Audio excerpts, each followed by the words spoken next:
सबसे ज़्यादा आपका पर्सन ये रियलाइज़ कर रहा है कि उन्होंने कितनी अच्छी एक अपॉर्चुनिटी मिस कर दी।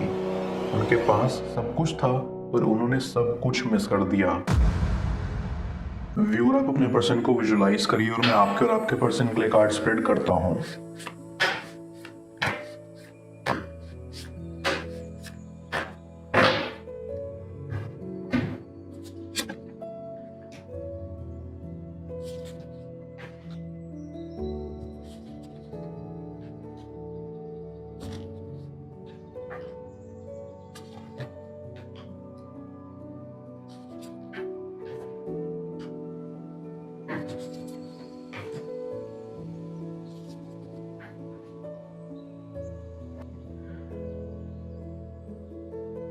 I get a very strong feeling कि आपके पर्सन के साथ आपका जो कनेक्शन था वो टूटने के बाद आप बिखर के गिर जाने की वजह से और भी ज़्यादा स्ट्रॉन्ग हुए और दोबारा से स्क्रैच से शुरुआत की और आज आप एक सक्सेसफुल डायरेक्शन में बढ़ रहे हो।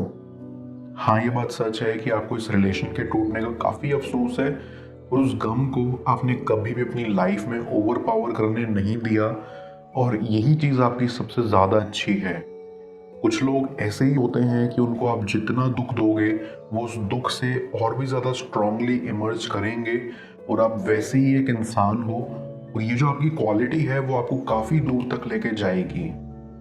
पर आप जितना भी स्ट्रांग हो, आपने भी तो प्यार ही किया था ना, तो दिल तो आपका दुखा ही है और आपको हमेशा ज़िंदगी इसी मोड़ पे लाके खड़ा कर देती है जहां आप खुद से पूछते हो कि आपको वेट करना चाहिए या आगे बढ़ जाना चाहिए।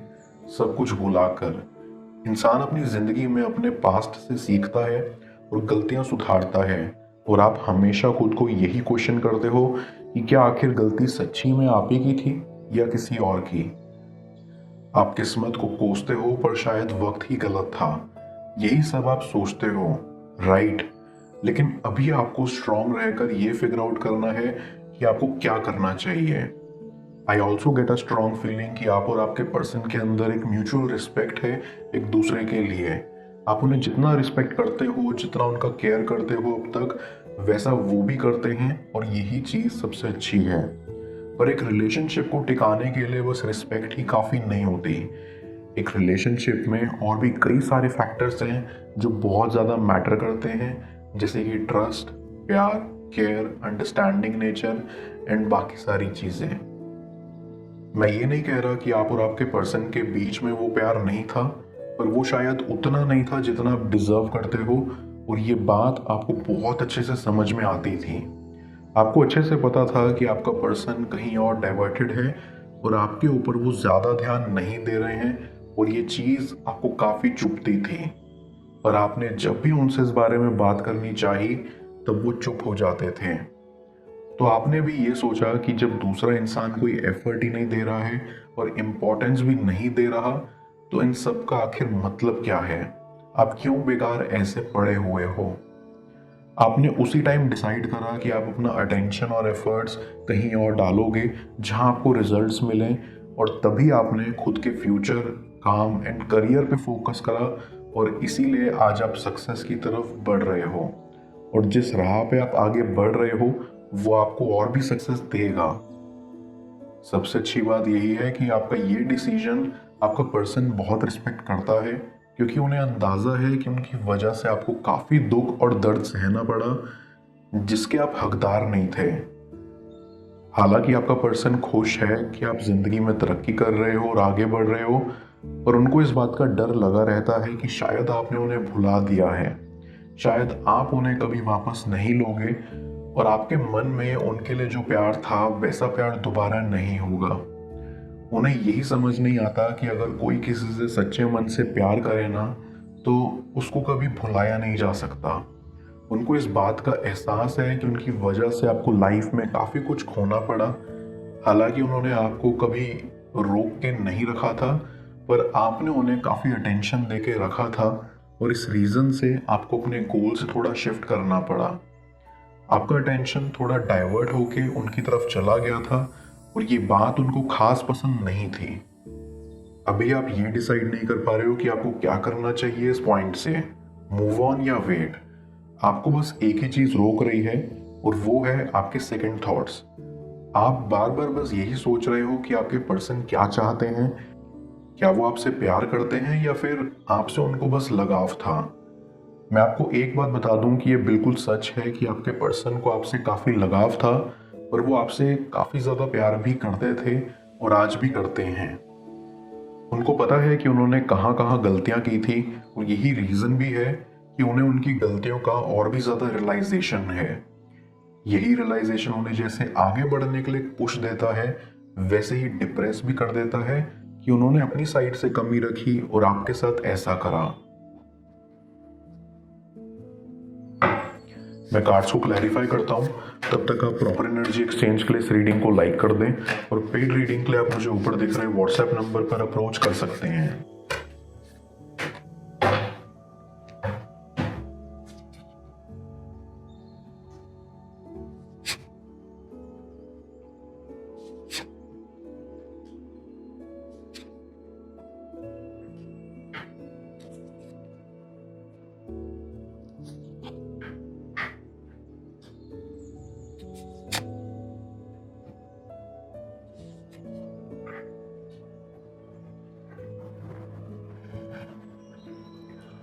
जैसे जैसे दिन बीतता है आपका पर्सन और भी ज़्यादा ये रियलाइज करता है कि उन्होंने आपको कितने बुरे तरीके से ट्रीट किया और उन्होंने आपके साथ जस्ट कितना बुरा किया। उन्होंने आपकी फीलिंग्स को टोटली अवॉइड करा एंड आपको कभी भी वो कंफर्ट नहीं फील कराया जैसा एक पार्टनर को कराना चाहिए। उन्होंने कभी भी आपसे खुले मन से बात नहीं की और वो प्रायोरिटी आपको नहीं दी जिसके आप पूरे पूरे हकदार हैं। मैं ये कभी नहीं बोलूँगा कि उन्होंने ये इंटेंशनली करा है आपको तकलीफ देने के लिए। उनका ऐसा कोई मकसद नहीं था कि वो आपको तकलीफ देंगे या ऐसा कुछ। ये बस प्रोसेस में हो गया और आज उस बात का नतीजा वो भुगत रहे हैं। बुरा एक ही बात का लगता है कि आप दोनों एक काफ़ी पोटेंशियल कपल थे, बस उनके पास्ट की वजह से, उनके खुद की इनसिक्योरिटीज़ की वजह से ना आप दोनों दूर चले गए और ऐसा सच में होना बिल्कुल भी नहीं चाहिए था। जो चीज़ मैं बहुत क्लियरली समझ पा रहा हूँ वो ये है कि आप दोनों के बीच में बहुत पैशन था, पर ये पैशन ना कहीं आपके पर्सन की साइड से कम होते जा रहा है और ये एक रीज़न है कि आपको काफ़ी शिकायत थी। आप ये फील कर रहे थे कि आपका पर्सन आपसे हर एक पल और भी दूर जा रहा है, आपसे और क्लोज होने के बजाय, और ये बात आपने उनसे कही भी। उन्होंने इस बात को भी अवॉइड कर दिया एज यूजुअल। आपको भी लग रहा होगा कि आपके पर्सन ने ऐसा क्यों किया होगा। अगर वो आपसे प्यार करते थे तो प्रॉब्लम कहाँ से अराइज हुआ और आखिर ऐसी क्या बात थी जिन्होंने आपसे कभी खुलकर शेयर नहीं करी। उनका पास्ट में एक्सपीरियंस कुछ खास अच्छा नहीं रहा है। उन्होंने जिस पर भी विश्वास करा उन्होंने उनको धोखा दिया और उनका ट्रस्ट इश्यूज आना तो बहुत ही नॉर्मल है। पर उनकी गलती यहाँ ये थी कि उन्होंने आपको जनरलाइज कर दिया और ये सोचा कि बाकी सबकी तरह शायद आप भी उनका ट्रस्ट ब्रेक कर दोगे, उनको नहीं समझोगे। इसलिए टाइम रहते उन्होंने खुद ही खुद आपको डिस्टेंस कर दिया ताकि बाद में उन्हें ज़्यादा हर्ट ना हो। पर वो ये नहीं समझ पाए कि इन सब के चलते उन्होंने आपको कितना ज़्यादा हर्ट कर दिया। बस यही बात है जो काफ़ी बुरी है और ऐसा होना नहीं चाहिए था। अभी आपके पर्सन का कंडीशन ऐसा है कि उन पे एक बोझ जैसा बन चुका है। उन्होंने अपने आप को इतना समेट लिया था ना कि अभी वो सबसे काफ़ी दूर हो गए हैं और उनका अपना कोई भी उनके पास नहीं है।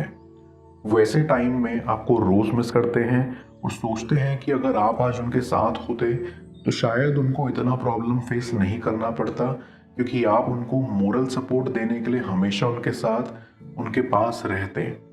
पर ऐसा नहीं है और ये लड़ाई उनको अकेले ही लड़नी है। आप बस उनके लिए दुआ कर सकते हो, पर इससे ज़्यादा कुछ भी आप उनके लिए नहीं कर सकते हैं। सबसे ज़्यादा आपका पर्सन ये रियलाइज़ कर रहा है कि उन्होंने कितनी अच्छी एक अपॉर्चुनिटी मिस कर दी।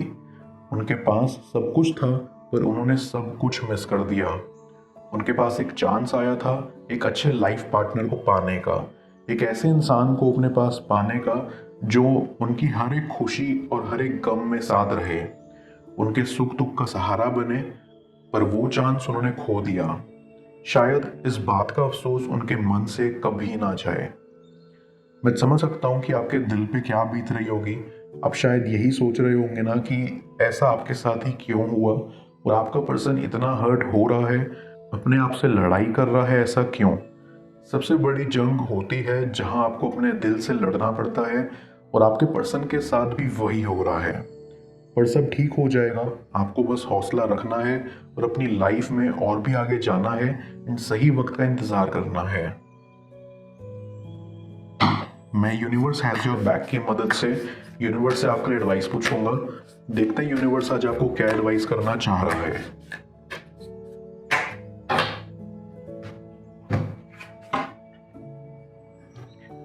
माई vibes speak louder than my words. Universe आपको यहाँ रोजमर्रा के क्लटर से हटके आपको आपके पर्सन की वाइब को फील करने के लिए कह रहा है। उनकी वाइब फील करने से आपको बिना कुछ कहे सुने उनके दिल की धड़कन का एहसास होगा, उनके प्यार का आभास होगा, और आप समझ सकोगे उनके वर्ड्स और एक्शन के पीछे छुपे असली मतलब। वो अंदर से क्या है और बाहर से क्या दिखाते हैं, जाने स्क्रीन पर शो हो रही इस नेक्स्ट टैरो रीड में। पेड पर्सनल रीडिंग के लिए आप मुझे ऊपर दिख रहे व्हाट्सएप नंबर पर अप्रोच कर सकते हैं। मैं मिलता हूँ आपसे दोबारा अगली टैरो रीडिंग में। Till then, bless you.